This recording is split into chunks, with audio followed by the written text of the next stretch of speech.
পাপমোচনী একাদশী ব্রত মাহাত্ম্য হচ্ছে, যুধিষ্ঠির শ্রীকৃষ্ণকে বললেন, হে জনার্দন, চৈত্র মাসের কৃষ্ণপক্ষের একাদশীর নাম ও মাহাত্ম্য কৃপা করে আমাকে বলুন।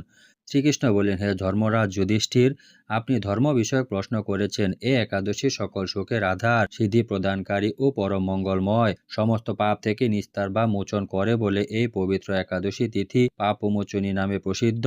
রাজা মানধাতা একবার লোমশ মুনিকে এ একাদশীর কথা জিজ্ঞাসা করেছিলেন। তার বর্ণিত সেই বিচিত্র উপাখ্যানটি আপনার কাছে বলছি, আপনি মনোযোগ দিয়ে তা শ্রবণ করুন। প্রাচীনকালে অতি মনোরম চৈত্ররথ পুষ্প উদ্যানে মুনিগণ বহু বছর ধরে তপস্যা করতেন। এক সময় মেধাবী নামে এক ঋষি কুমার সেখানে তপস্যা করছিলেন। মঞ্জুঘোষা নামে এক সুন্দরী অপ্সরা তাকে বশীভূত করতে চাইল, কিন্তু ঋষির অভিশাপের ভয়ে সে আশ্রমের 2 মাইল দূরে অবস্থান করতে লাগলো। বীণা বাজিয়ে মধুর স্বরে সে গান করত। একদিন মঞ্জুঘোষা মেধাবীকে দেখে কামবাণে পীড়িতা হয়ে পড়ে। এদিকে ঋষি মেধাবী ও অপ্সরার অনুপম সৌন্দর্য দেখে মুগ্ধ হন। তখন সেই অপ্সরা মুনিকে নানা হাব ভাব ও কটাক্ষ দ্বারা বশীভূত করে। ক্রমে কাম পরবশ মুনি সাধন ভজন বিসর্জন দিয়ে তার আরাধ্য দেবকে বিস্মৃত হন। এইভাবে অপ্সরার সাথে কাম ক্রিয়ায় মুনির বহু বৎসর অতিক্রান্ত হলো। মুনিকে আচার ভ্রষ্ট দেখে সেই অপ্সরা দেবলোকে ফিরে যেতে মনস্থ করল। একদিন মঞ্জুঘোষা মেধাবী মুনিকে বলতে লাগলো, হে প্রভু, এখন আমাকে নিজ গৃহে ফিরে যাবার অনুমতি প্রদান করুন। কিন্তু মেধাবী বললেন, হে সুন্দরী, তুমি এখন সন্ধ্যাকালে আমার কাছে এসেছ, প্রাতকাল পর্যন্ত আমার কাছে থেকে যাও।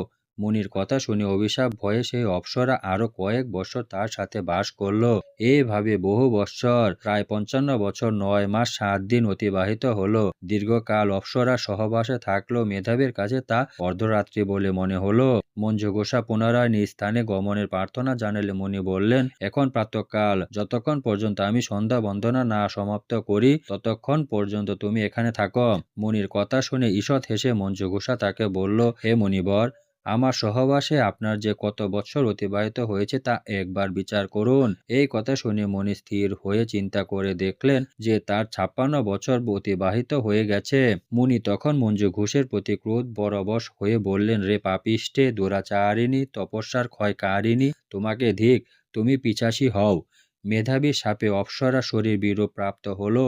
তখন সে অবনত মস্তকে মুনির কাছে সাপ মোচনের উপায় জিজ্ঞাসা করল। মেধাবী বললেন, হে সুন্দরী, চৈত্র মাসের কৃষ্ণপক্ষিয়া পাপ মোচনী একাদশী সর্বপাপ ক্ষয়কারিণী। এই ব্রত পালনে তোমার পিশাচত্ব দূর হবে। পিতার আশ্রমে ফিরে গিয়ে মেধাবী বললেন, হে পিতা, এক অপ্সরা সঙ্গ দোষে আমি মহাপাপ করেছি।